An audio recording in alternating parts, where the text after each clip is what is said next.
pembangunan Masjid Universitas Islam Indonesia yang pada akhirnya diberi nama Ulil Albab. Itu juga mulai satu proses yang cukup panjang sampai ketemu satu nama Ulil Albab. Nah, di dalam pembangunan ini mengalami beberapa rintangan atau hambatan, ya kalau saya bilang sih hambatan. Karena hambatan itu memang banyak faktor. Pertama, faktor dari sisi perencanaan. Nah, perencanaan itu kita memilih pada satu model perencanaan yang bisa diterima oleh tentunya owner, yaitu Badan Wakaf, Yayasan Badan Wakaf, dan juga nantinya Sivitas Akademika Universitas Islam Indonesia. Dan sudah mengalami beberapa kali model perencanaan, tetapi akhirnya yang disetujui adalah yang sekarang ini yang sudah dibangun. Nah, jadi pembangunan itu memang mengalami satu tingkat kesulitan yang tinggi. Mengapa? Masjid ini memiliki diameter kubah itu 21,5 meter. Jadi itu diameter yang bukan ringan, ya, beratnya bukan ringan, diameternya cukup besar. Ya, cukup besar itulah yang menyebabkan berat kubah itu kalau dihitung secara teori itu 320 ton. Dan kala itu kita sudah survei kemana-mana, ya, ke Jawa Tengah, DIY, bahkan ke Jawa Timur. Itu tidak ada satu pembangunan masjid yang setara dalam pengertian luasan kubah yang sebegitu luas, yang seperti itu tidak ada. Adanya yang lebih kecil, tetapi setelah kita pelajari metode pelaksanaannya itu tidak sesuai. Nah, sementara tuntutan untuk kubah Masjid Ulil ini begitu besar, dan itu kalau di desainnya memang setengah bola, jadi seperti bola dipotong bagi dua, ya. Dalamnya kalau Anda masih ingat dulu waktu masih baru diresmikan, itu betul-betul setengah bola. Ya, di luarnya itu seperti bola yang agak sedikit melebar. Kenapa? Karena bagian atas ketebalan kubah itu lebih tipis dibandingkan yang ketebalan bagian bawah. Mengapa? Ini terkait dengan gaya geser, gaya gravitasi yang cukup besar. Sehingga kita juga memperhitungkan dalam perencanaan ini adalah gaya gempa. Dan perlu diingat bahwa Masjid Ulil ini sudah membuktikan bahwa pada saat gempa 2006, gempa Jogja, itu alhamdulillah tidak ada kerusakan signifikan. Kerusakannya kecil, itu memang sesuai dengan filosofi perencanaan bangunan dan gempa. Nah, mengenai kesulitan lain adalah waktu pelaksanaan itu untuk yang kubah, ya, kubah 320 ton itu tidak mungkin ditopang oleh scaffolding itu. Tahu ya scaffolding. Nah, scaffolding mengapa tidak ditahan langsung oleh scaffolding? Itu karena scaffolding itu nanti akan menapak ke lantai masjid. Nah, bayangkan 320 ton itu kalau langsung ditimpakan ke lantai masjid itu pasti tidak kuat. Nah, oleh karena itu butuh strategi lain. Di dalam hal ini kita menggunakan strategi atau membuat inovasi material. Jadi pada waktu itu dicoba menggunakan dengan beton normal, itu tidak cukup memadai. Akhirnya kita pilih yang namanya beton kinerja tinggi atau high performance concrete. Mutunya tinggi sampai 45 MPa. Nah, mengapa itu kita pilih? Itu karena itu tadi tingkat kesulitan pada waktu ngecor. Jadi di kubah itu di bawahnya sudah dibentuk seperti bola, ya, dibuat castingnya gitulah. Kemudian dikasih tulangan itu rangkap, ya, 2 lapis.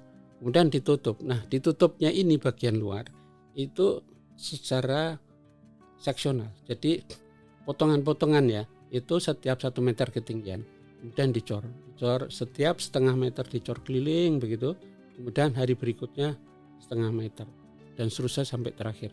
Itu sempat berhari-hari, dan pada waktu itu selalu kami melakukan pengawasan, kontrol yang sangat ketat, sehingga dari yang seharusnya dilaksanakan misalnya pembuatan beton itu menggunakan mungkin seperti perusahaan jasa beton itu, ya, itu kemudian kita membuat sendiri, dan akhirnya setelah kita uji memenuhi syarat untuk kekuatan tekannya, begitu.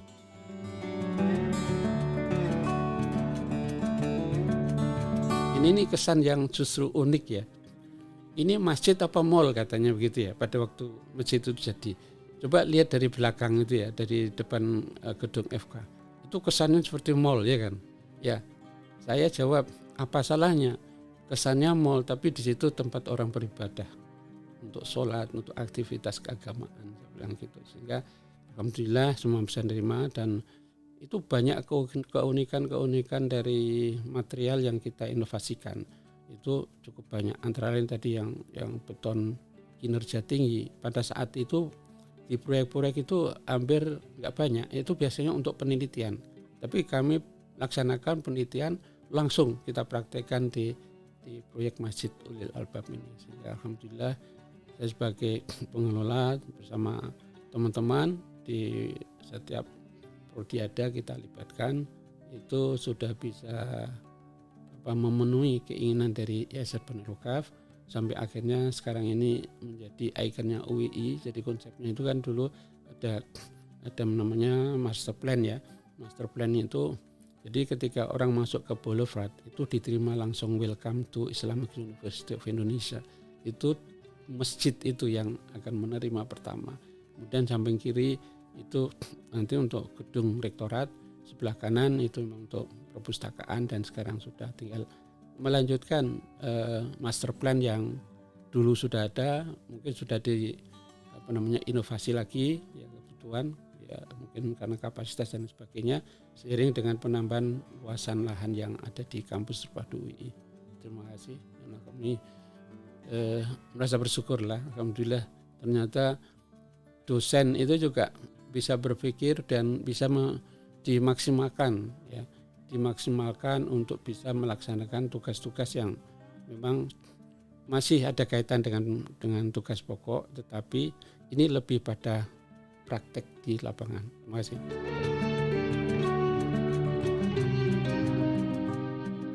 Latar belakang pendirian Masjid Ulil Albab itu mungkin bisa disamakan dengan hal yang sifatnya itu umum ya, bahwa sebuah fasilitas pendidikan di Indonesia ya yang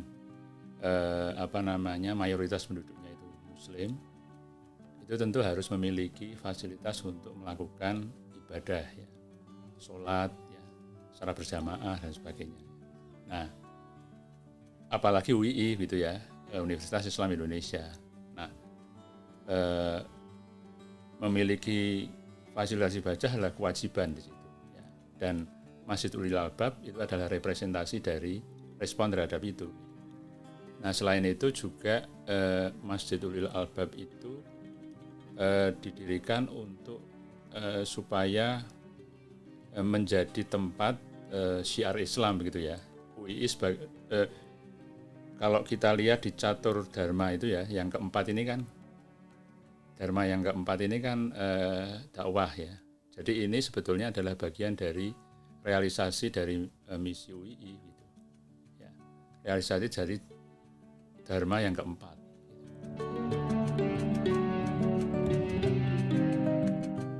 Yang paling bisa dilihat itu sebetulnya adalah kubahnya ya, karena kubah itu mengekspresikan perbedaan dari atap yang ada di bangunan-bangunan di seluruh kampus UII ya. Yang lain kan bentuknya limasan umumnya ya. Ini berbentuk setengah lingkaran yang itu merefleksikan keterpusatan gitu. Nah, ini sebetulnya ya mungkin kalau itu bisa dikatakan sebagai filosofi, kita ingin menunjukkan bahwa masjid itu adalah sebagai pusat warga UII ya, dan juga publik di sekitarnya, sekitar kampus, untuk melakukan ibadah secara bersama-sama. Tidak hanya ibadah, tapi juga muamalah. Ada 3 segmen dari bangunan itu. Yang paling bawah kan fungsinya lebih publik gitu ya.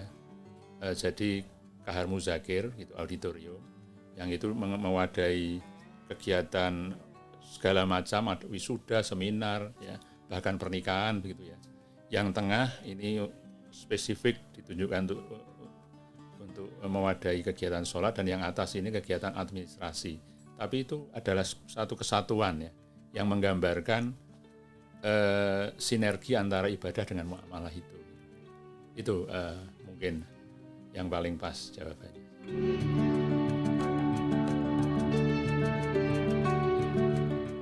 Masjid ini ingin dilihat sebagai representasi UII, sebagai entitas yang memiliki visi rahmatan lil alamin. Jadi silahkan datang begitu ya mungkin ya. Siapapun ya, dari latar belakang apapun ya, masjid ini terbuka untuk siapapun. Dan ini juga tadi itu terrefleksikan dalam 3 fungsi utama dari masjid itu. Yang bawah itu adalah untuk auditorium, artinya siapapun dari berbagai latar belakang, muslim non muslim silahkan datang gitu ya. Jadi itu sebetulnya merupakan